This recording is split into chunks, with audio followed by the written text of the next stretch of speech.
Welcome to REWORK, a podcast by 37 Signals about the better way to work and run your business. I'm your host, Kimberly Rhodes, and as always, I'm joined by the co-founders of 37 Signals, Jason Fried and David Heinemeier Hansson. Well, if you've followed 37 Signals at all or listened to REWORK, the podcast, you've heard us talk about the importance of being able to control your entire business, not taking VC funding, not having a board to report to. Jason and David feel very strongly about that. And recently, Jason wrote about this as achieving optionality. I'll link to that in our show notes. But Jason, why don't you take us through kind of what you're thinking? Optionality, what do you mean by that in this context? You know, this came up because we just launched this new product called Writebook, which is a free product. And we give away the code and the whole thing for free with no obligation. And you can't pay us for it. It is just free. And I was thinking about that and I go, why? We did that because we could. It's a luxury, frankly, to be at the place where you can spend 3 months or 4 months on something and just decide to give it away for free. Not intending to initially. And if you're going into something saying this is going to be an open source thing and we're going to give it away for free from the beginning, one story. But we actually were planning on charging for this and we decided at the end not to and just give it away for free. And it just struck me as like, that is a rare thing and it's a luxury and it's an option. And it's only an option because nobody would tell us that you shouldn't do that you couldn't do that would be a mistake, that why dare you do that? And I kept thinking like, well, what does that really mean? It really means we've achieved optionality. It means that we can essentially do what we want to do without having to report to anybody or ask people's permission. We don't have to go to a board. We don't have to explain ourselves. Now, you can also do this and go put yourself out of business by being an idiot. Like sometimes these additional structures can be useful. Someone could be like, that is actually really stupid. You shouldn't do that. And they're probably right. Okay. But in most situations, you couldn't do what we just did if you were beholden to somebody else or to something else. And I just felt like I wanted to write up something about that idea because that really sparked it in me.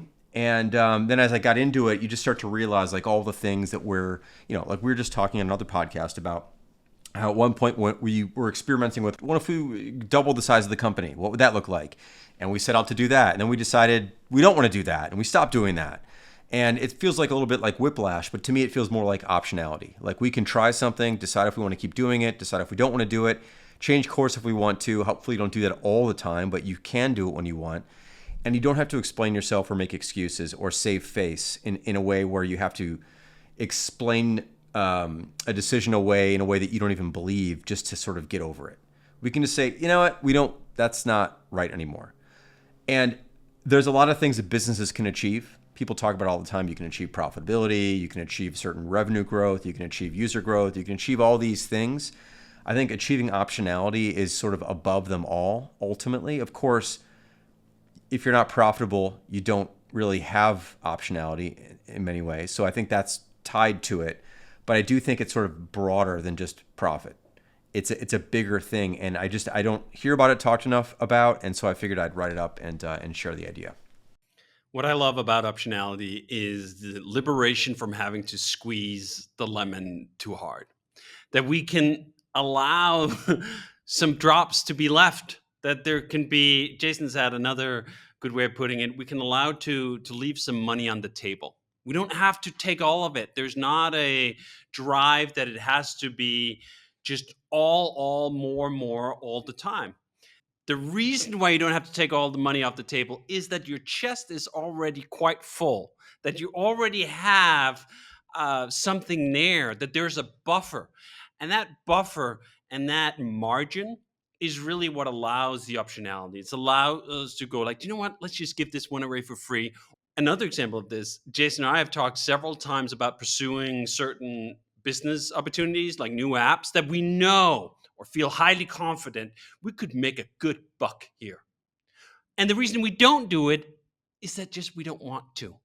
That we don't want to solve that problem perhaps again or in a new way, even if we feel we have a clear shot at potentially quite lucrative of an opportunity. We just don't have to do that. There's enough of a buffer, there's enough of a margin, there's enough juice from that initial squeeze that we can say, we just work on things we want to work on in the way we want to work on them. And that's enough. It doesn't have to be more than that. Now, that optionality, again, for the fifth time, is a product of running things well, running things prudently. Don't getting out in front of your skis. Don't taking big risks with the company itself. Taking risks in all sorts of ways that are risks on ideas or risks on a product or all these other, you could call them perhaps minor risks that aren't about risking the whole enterprise. When you do that, it's just, you don't have to be right all the time. That's one of the optionalities I really enjoy. Not having to be right all the time. Being able to go, do you know what? Let's just try it. Another example of this was we tried fairly large, at least for us, marketing campaign that we started, I think 2 years ago or something. We committed multi-million-dollar budget to it, and we tried a bunch of things in that. And you know what? A lot of it didn't quite pan, didn't quite work. And yet, when we look back upon the experience, I'm really glad we did it. I'm glad we tried. I'm glad we took a gamble on a bunch of things and a bunch of experiments, even if they didn't pan. That's the pleasure of playing the game. Like, there's enough chips on this side of the table that we're not going all in on scarcely anything at all, but we have enough chips that we can keep playing for a very, very long time. We can even go through some cold streaks if that is what it is, and the cards don't come up our way, and we can simply enjoy the game. And I think this is one of the things I've really changed my perspective on over the years. I used to look at bets that didn't pan out as regrets, things I should have avoided, or problems that came up as nuisances and inconveniences. And I've really changed my mind to the fact that, like, no, that's actually the fun part. It's the fun part when you take a bet and you play a game and you don't win and you can still go, that was enjoyable. I don't have to win every round to enjoy sitting at the table. I don't have to be right all the time. In fact, it's better when I'm not. If some of the times we're wrong, it means we're still learning. We're right about everything all the time. A, we're probably not taking enough risks. B, we're probably delusional. C, we're not learning. And again, after 25 years of this enterprise, if I'm not still learning, then what are we doing? Again, there's enough chips on this side of the table. That's not what's the driving force anymore. The driving force for me is to show up and be wrong such that I can learn something. Not wrong all the time. I hope that some of those lessons inform better decisions going forward, and we also book some wins. But being wrong enough of the times that keeps it interesting, and then also facing enough problems, enough difficulties or dilemmas that I have to stretch, that I have to actually see what I'm made of, either in terms of my technical competency or our ability to run a good company or our ability to create attention as part of our marketing exercise. That should have some problems in it. If it doesn't have some problems, it doesn't have any challenge. It doesn't have any tests. So I'm left with just thinking, do you know what? Yeah, a little bit more wrong, or not even more wrong, just like out of the slice. Like, another way to look at it, if you're constantly winning at whatever table you're at the wrong table. Like, you're playing people below your skill level. You're not going to level up. I face this in racing. I get good enough for a certain circle to be the fastest, and I'm like, if I'm going out on track and every single time I'm the fastest, I'm not getting any faster. I'm probably actually getting slower. You will blend to whatever the average is of the group you're in. And that's not a way to improve. So whenever you're in that realm, you got to go like, all right, let's try a little higher. Let's try the next division up. And I think of the same way for us when we try products and so forth. We should be setting our sights not just as what do we think could be profitable, but what's the next division up? What's another step where we think, you know what, that's not a slam dunk. That's not a sure thing. That's going to require us to be on our toes and actually get a little better, such that, again, whether it turns out well or not, we come out on the other side stronger, wiser, smarter, maybe even a little humbler. Okay, well, this idea of being in total control of your business, I'm curious, and you can tell me it's none of my business, honestly. Over the 25 years, I'm sure you've had offers to buy out your company. Have you ever been tempted? Yeah, we've had a lot of offers, not like really offers put on the table in front of us, but we've had. I could go into my Hey account and look up. I have a tag called investors, I love that. and there's hundreds and hundreds of emails in there over the years of people who've reached out either to invest or to acquire or whatever. But we've never let it get to the place or the point where we would actually ever entertain any of those things. We had a few conversations with people because it's just a prudent thing to do occasionally. Go, I don't know what's going on out there. We could learn something here, perhaps. There was a private equity firm that reached out years ago, and we spoke with them a handful of times because the guy was really interesting, and we learned a bunch about like how things are valued and what's going on and how much they paid for someone else and whatever. That was interesting, but yeah, we've never really entertained selling the business. And you know, people ask this all the time, and it's like at some point a business either dies, continues on forever, which it doesn't, unless you're some Japanese company that's been around for like 3,000 years or whatever.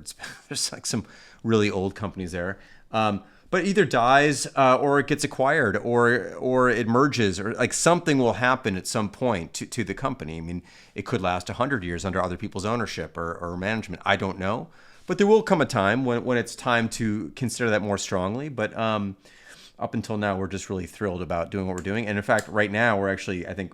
We're the most focused on making new things than we've ever been. We're currently making 2 new products right now at once, the same time. I should say once is another brand that we have, but at the same time.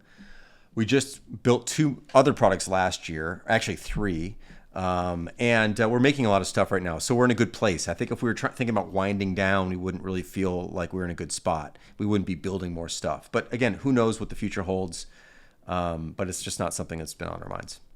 I will like to admit to a phase when the temptation was greater, and that was prior to Jeff Bezos buying a small slice of the company from Jason and I directly, not to put money into the business because the business has been profitable for day one, but to frankly put money into the 2 of ours bank accounts just that we would not be tempted. And this is all the way back in 2006.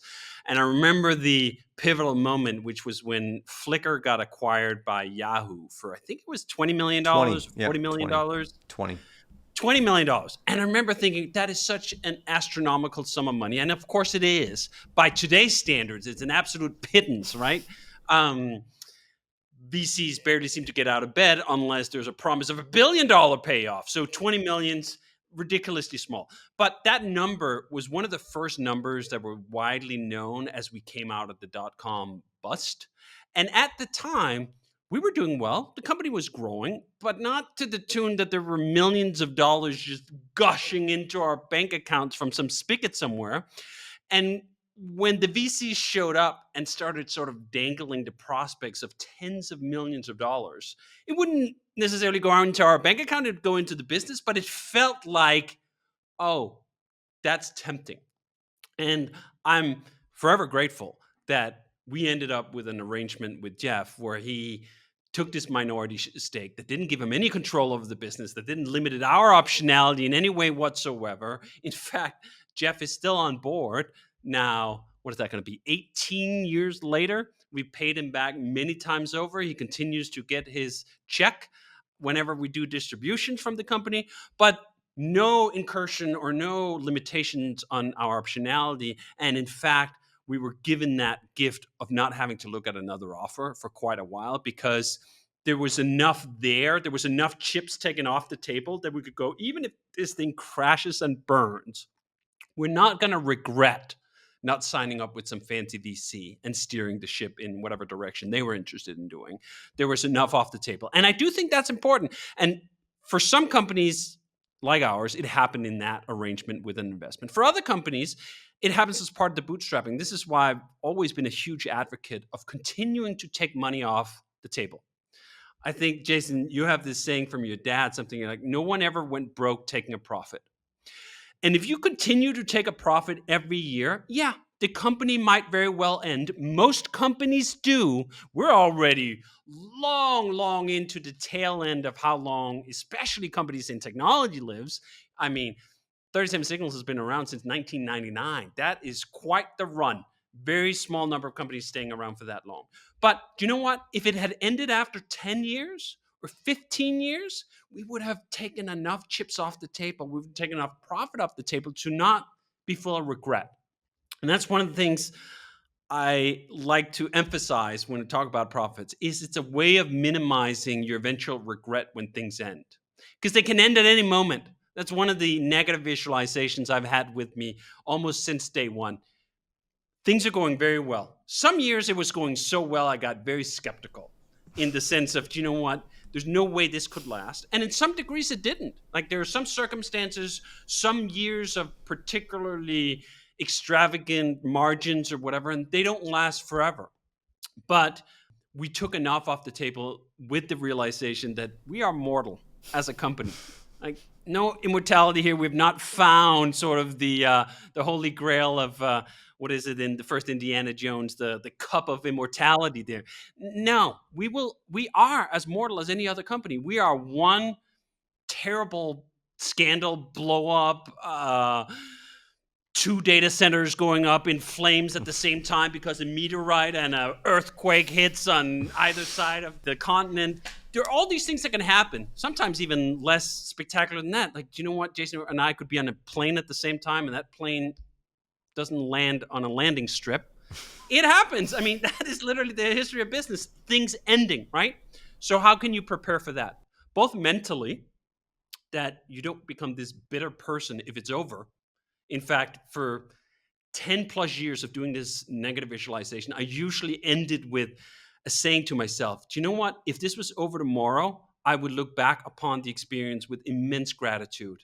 What a privilege to have had all these years to work on really interesting problems with amazing people, able to share open source here, there, and everywhere, able to give products away when we didn't need to squeeze that lemon, ability to impart some lessons onto others. What a pleasure. Like we are so far into the gravy train of this operation that we should just think of every additional day as, I mean, now it gets really sappy, but like a blessing, like not taking it for granted. If it ends tomorrow, we will still be thankful for the entire ride. And it is, I will also say in sort of a very material sense, it's much easier to have that disposition if you feel like you've taken enough chips off the table. Like it requires quite the strength of character to have that disposition if you've taken nothing off the table. And if it ends tomorrow, there is nothing. And you literally start from scratch, bare bones, stripped out, right? There are plenty of entrepreneurs who've gone through that. I have not ever heard of a tale where they didn't think that was a major, challenging, hard life experience versus for the kinds of setups where you've taken enough off the table that it doesn't ruin your immediate prospects for figuring out what to do next. That's a lot easier to do that. And it is within your power. At least for a lot of entrepreneurs, it is within their power. There's always the trade-off. Are we just investing in tomorrow? Or are we taking a little bit off the table for a rainy day? The natural trajectory of most American technology companies is all in for tomorrow. Double down on nothing. One more time. Hit me again. Double down on nothing. Double down on nothing. And you do that enough times, you know what? The odds are it's eventually not going to come up in your favor. And 1 million entrepreneurs in the US have learned that. Oh shit, 21. Oh, I was 23. I went all in. Crap. Nothing left. Another thing I would add is something that comes up often is people say like, you know, Dave was talking about the beginning of the company. It's like, and your question was, have you ever thought about selling? And we've had all these VC offers over the years. Like, but you could have been so much bigger, is what people will say. You could have been Slack or whatever, right? It's like, I don't want to be that.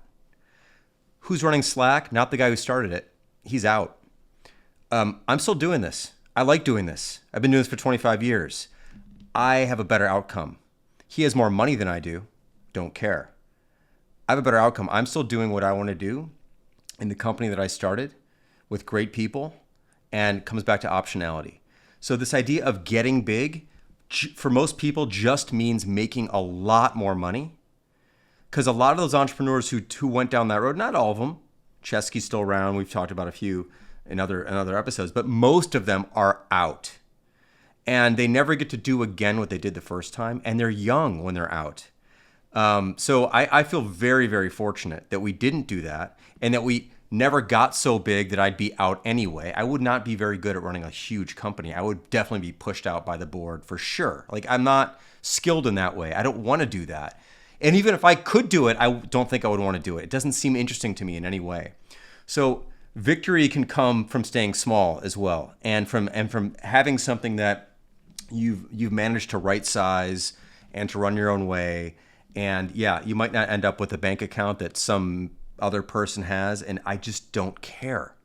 It doesn't matter. We've done incredibly well on our own, well enough to never have to worry about so many different things. That is plenty.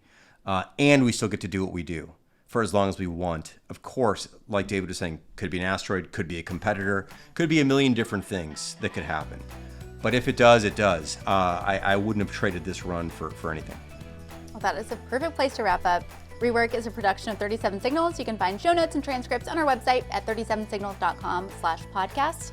Full video episodes are on YouTube and X. And if you have a question for Jason or David about a better way to work and run your business, leave us a voicemail at 708-628-7850. You can also text that number, and we just might answer your question on an upcoming show.